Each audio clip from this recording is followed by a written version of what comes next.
Before the first word is spoken in this courtroom today, I need everyone to understand exactly what is at stake here.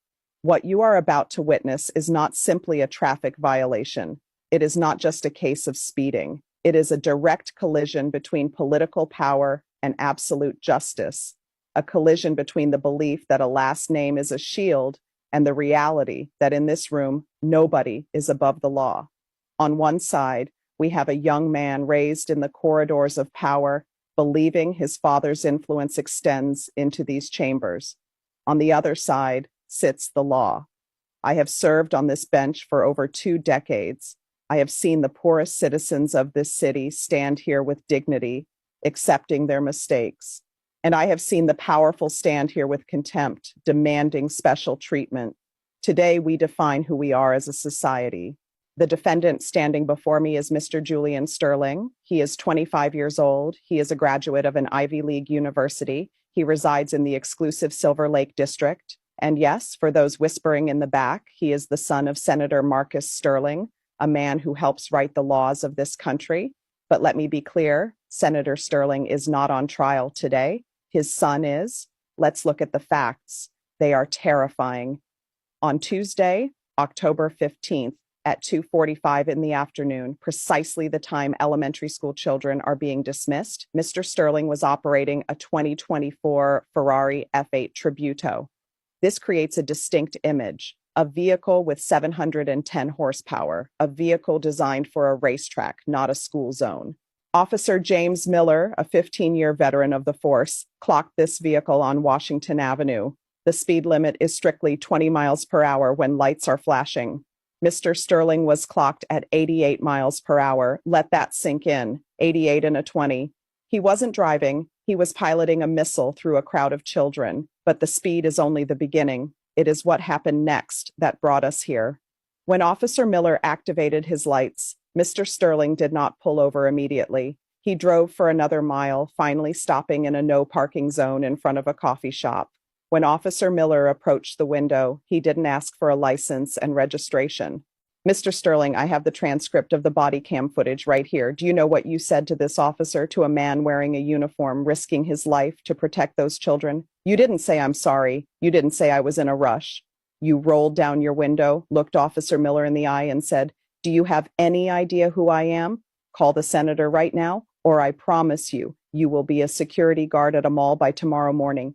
You threatened a public servant with your father's power. You tried to weaponize your lineage to evade consequences. You genuinely believed that the rules of physics and the laws of this state stop applying the moment you mention your last name. Since that incident on the roadside, my chambers have been unusually busy. I want to address something that usually remains hidden in the shadows of the judicial system. In the last 48 hours, my office received 3 phone calls from a number registered to a private office in the United States Senate. We also received a letter on official letterhead suggesting that this was merely a youthful indiscretion and that a suspended sentence would be the most appropriate course of action for a bright young man with a promising future.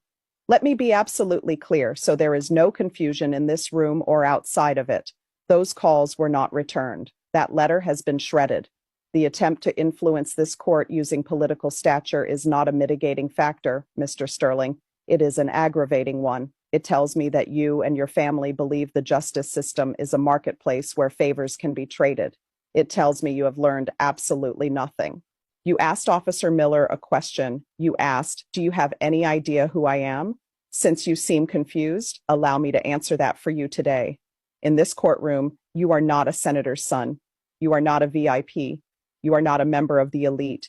You are a defendant who drove a deadly weapon at nearly 90 miles per hour through a zone designed to protect our most vulnerable citizens. You are an individual who threatened a law enforcement officer with unemployment simply for doing his job. You stand there in a tailored suit, looking bored, looking at your watch, perhaps wondering when you can get back to your life of comfort. But you are not going back to that life today. You gambled on your privilege, and you lost. I have looked at your driving record.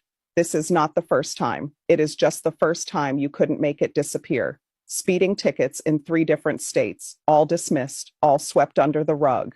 That creates a monster. That creates a mindset that says laws are for other people. Well, the rug has been pulled back and the dirt is exposed. Mr. Sterling, please rise.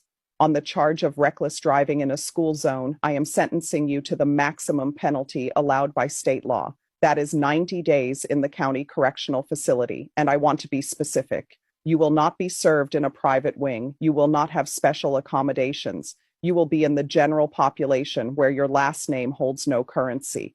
On the charge of attempted intimidation of a law enforcement officer, I am adding an additional 60 days to be served consecutively. That is a total of 150 days behind bars. You will be taken into custody immediately. The bailiff is moving behind you now. Furthermore, I am revoking your driver's license for a period of 5 years. When that period is over, you will not simply get it back. You will start from zero, taking the learner's permit test, proving you understand the rules of the road like any other 16-year-old beginner.